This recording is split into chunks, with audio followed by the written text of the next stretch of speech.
kasih Bapa buat kasih setiamu, penyertaanmu yang mau melangkah di tahun yang baru dengan janji firman-Mu. Terima kasih Yesus. Setiap janji-Mu Tuhan ku simpan dalam lubuk hatiku.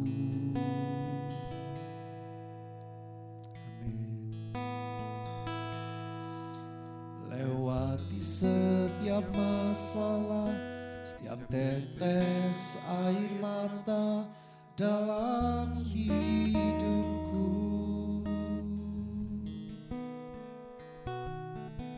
janji-Mu menopang hidupku, kasih-Mu menuntun langkahku dalam setiap waktu. Penolongku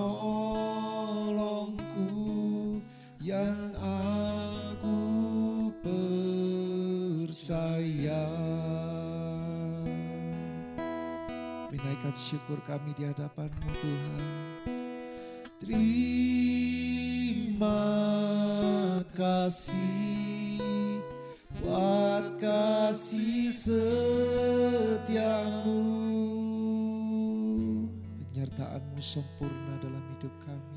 Penyertaan-Mu sempurna, janji-Mu tak pernah terlambat menolongku.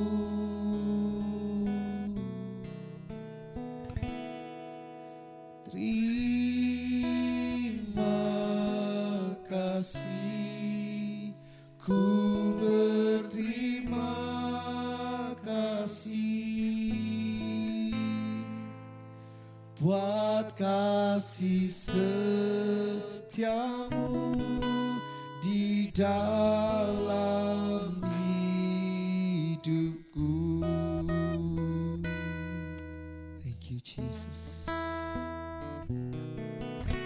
Setiap janji-Mu Tuhan ku simpan dalam lubuk hatiku. Terima kasih Yesus. Lewati setiap masalah, setiap tetes air mata dalam hidupku, janji-Mu menopang hidupku, kasih-Mu menuntun langkahku dalam setiap waktu. Penolongku yang aku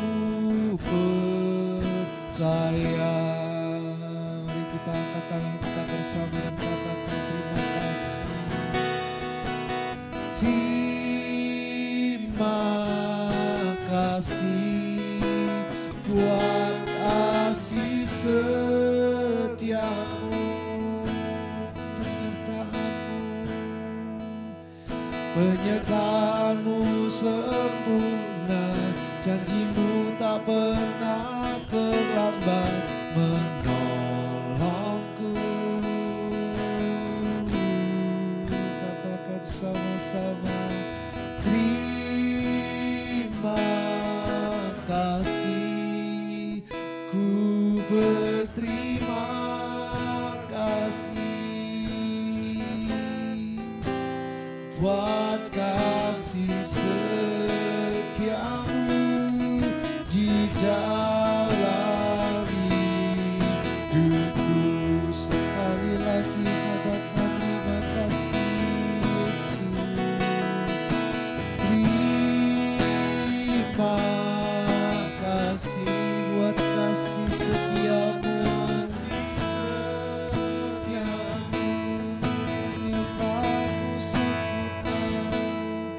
Penyertaan-Mu sempurna, janji-Mu tak pernah terlambat menolongku.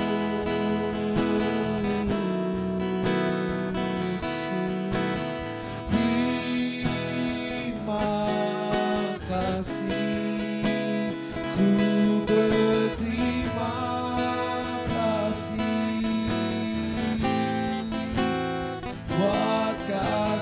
setiamu di dalam hidupku.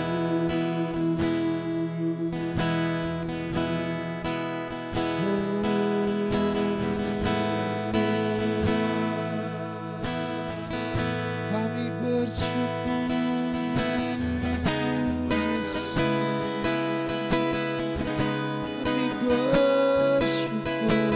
Tuhan Yesus, Yesus.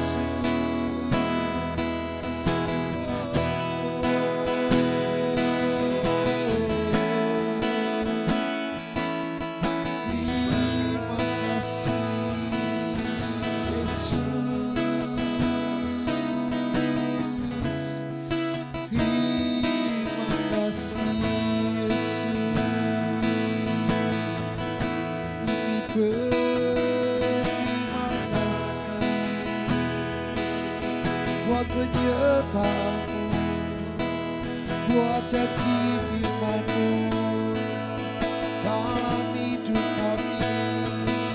Tiada yang lain, tiada yang lain, hanya Engkau Yesus, Allah yang setia. Terima kasih Tuhan buat kasih setiamu, buat kebaikan-Mu Yesus. Oh Yesus,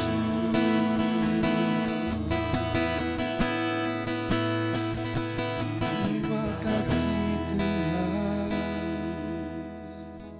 terima kasih buat kebaikan-Mu, si setiamu yang menuntun kami, janji firman-Mu yang menopangku. Terima kasih Yesus, terima kasih. Mari bersama-sama pujikan. Terima kasih buat kasih setiamu, penyertaan-Mu dalam kehidupan kami. Penyertaan-Mu sempurna, janji-Mu tak pernah terlambat menolongku.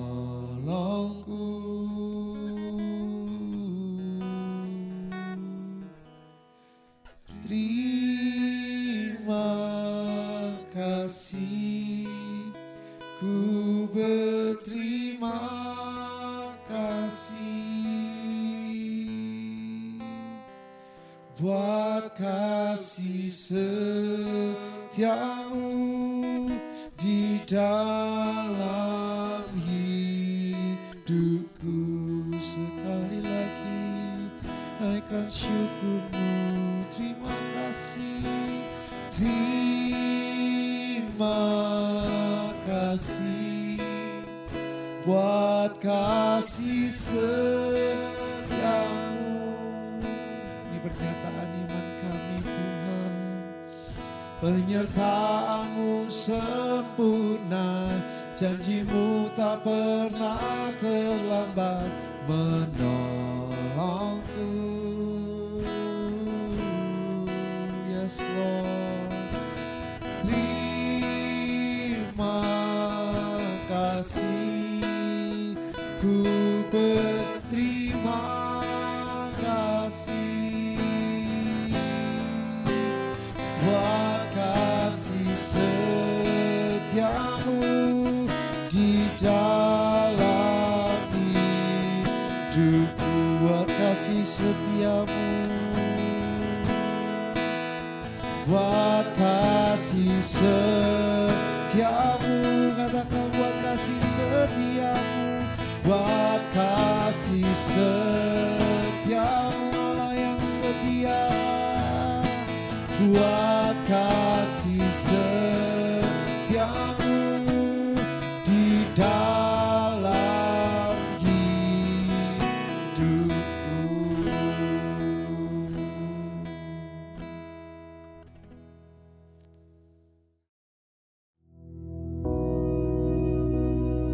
Bapa kami yang di surga, dikuduskanlah namamu, datanglah kerajaan-Mu, jadilah kehendak-Mu di bumi seperti di surga. Berikanlah kami pada hari ini makanan kami yang secukupnya, dan ampunilah kami akan kesalahan kami, seperti kami juga mengampuni orang yang bersalah kepada kami. Dan janganlah membawa kami ke dalam pencobaan, tetapi lepaskanlah kami daripada yang jahat. Karena Engkaulah yang empunya kerajaan dan kuasa dan kemuliaan sampai selama-lamanya. Amin.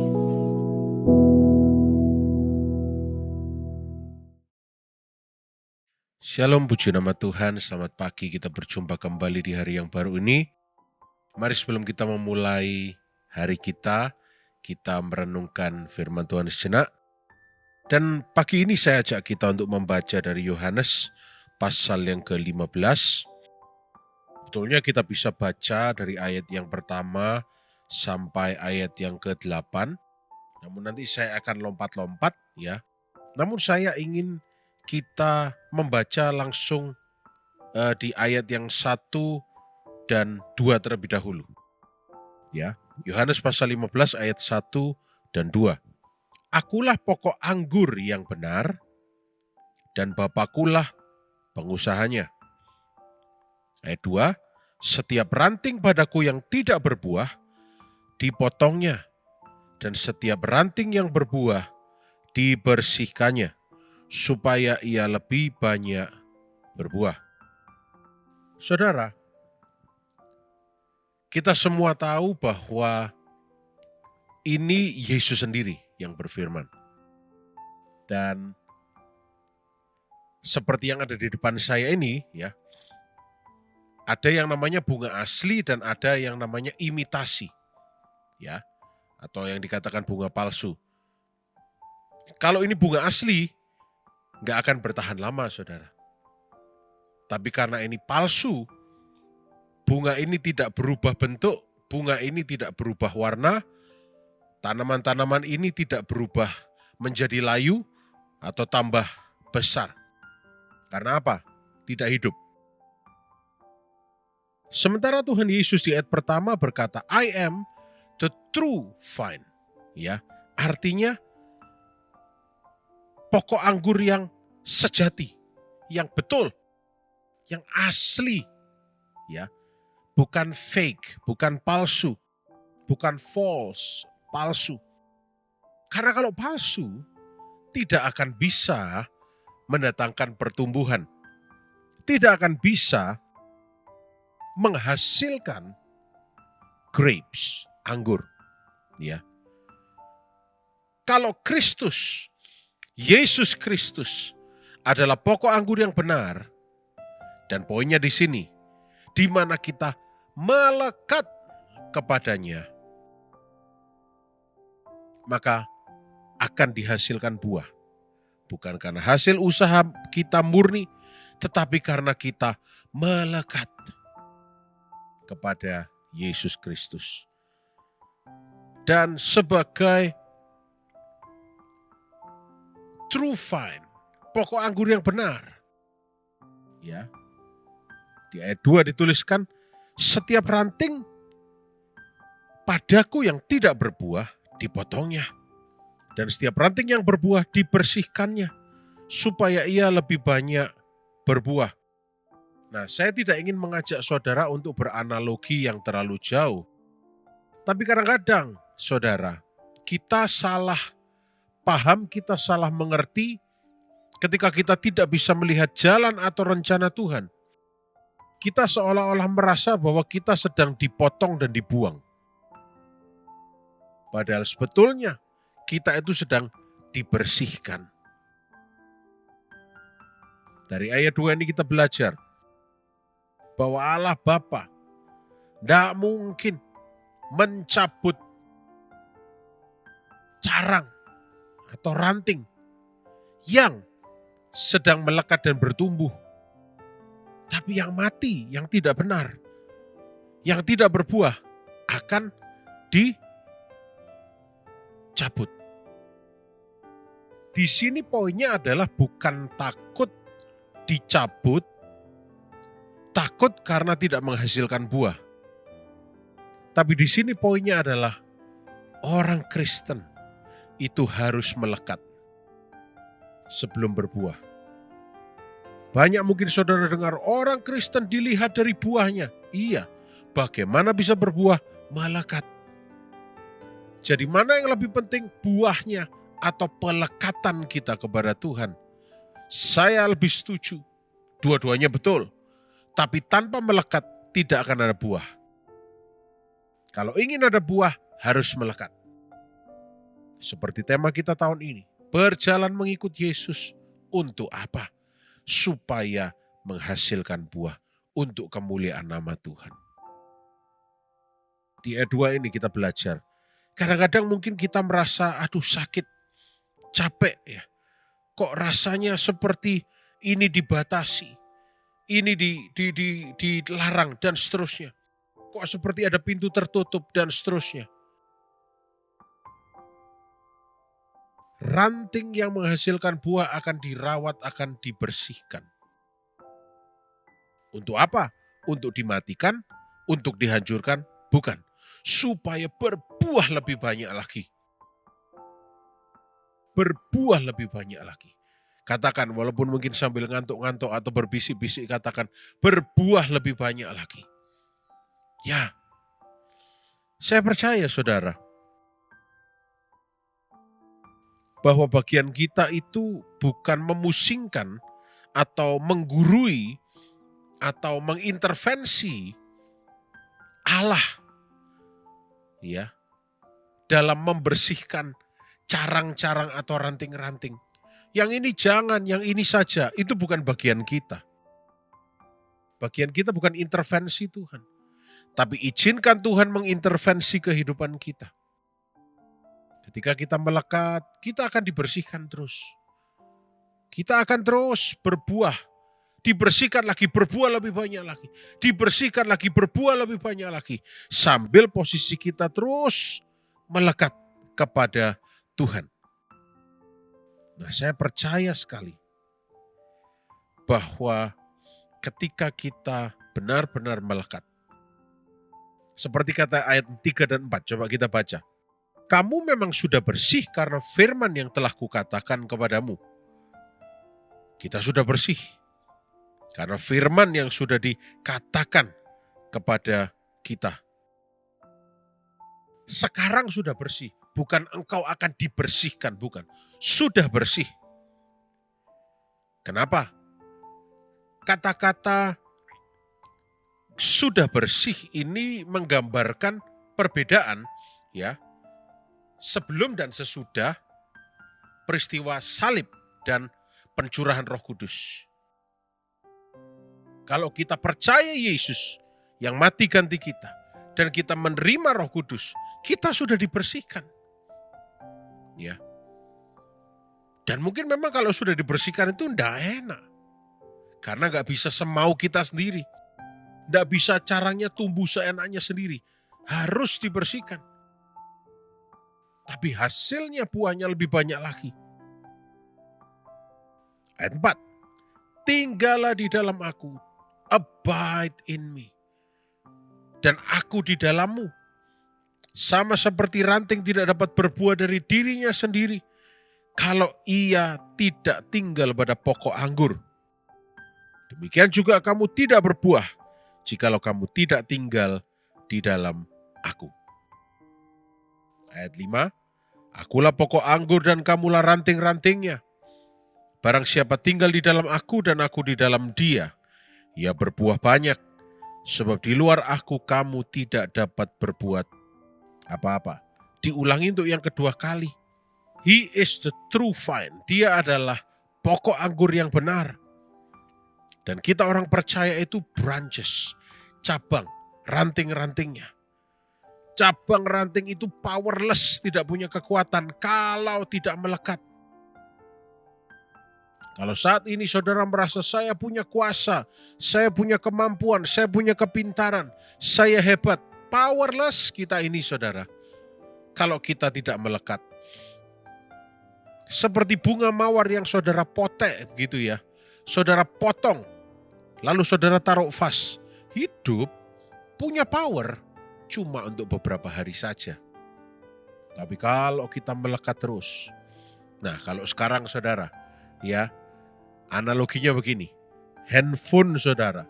Tidak mungkin saudara mau handphone saudara itu mati. Kecuali saudara memang menghindari telepon-telepon yang tidak jelas ya. Seperti handphone saya ini ya. Tadi saya matikan. Dari tadi ditelepon. Kalau diangkat tidak ada suaranya. Tidak jelas. Ya sampai saya pakai sebuah aplikasi yang bisa tahu siapa yang telepon ini. Ternyata itu ya bukan orang jahat tetapi orang kengangguran saudara. Yang ingin menipu dengan cara yang kurang baik begitu ya. Handphone. Tidak mungkin saudara mau handphone saudara mati. Apa yang saudara lakukan supaya handphonenya tidak mati? Diisi kembali. Melekat pada chargernya. Sekarang sudah ada power bank. Mungkin gak colok listrik tapi colok power bank. Sekarang sudah ada lagi namanya wireless power bank. Power banknya itu melekat di handphonenya. Inti katanya ini melekat pada sumber kuasa, sumber kekuatan. Kalau gak melekat, gak bisa menghasilkan apa-apa. If we are not attached, kalau kita tidak abide, gak bisa menghasilkan apa-apa.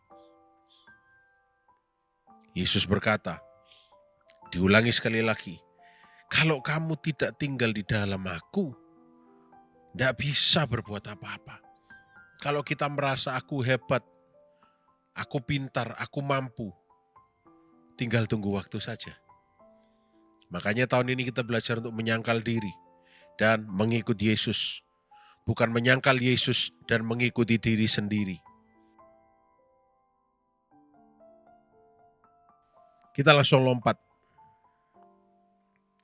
Ayat yang ke-8 yang sering dipakai untuk menasehati orang.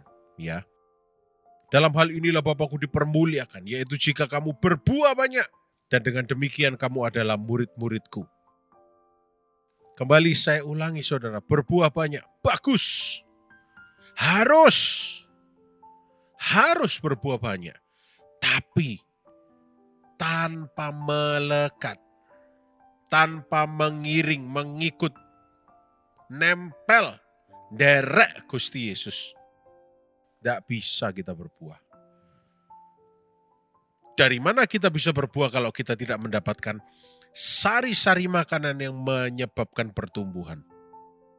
Dari mana kita bisa berbuah banyak kalau kita tidak mengizinkan Tuhan membersihkan kita?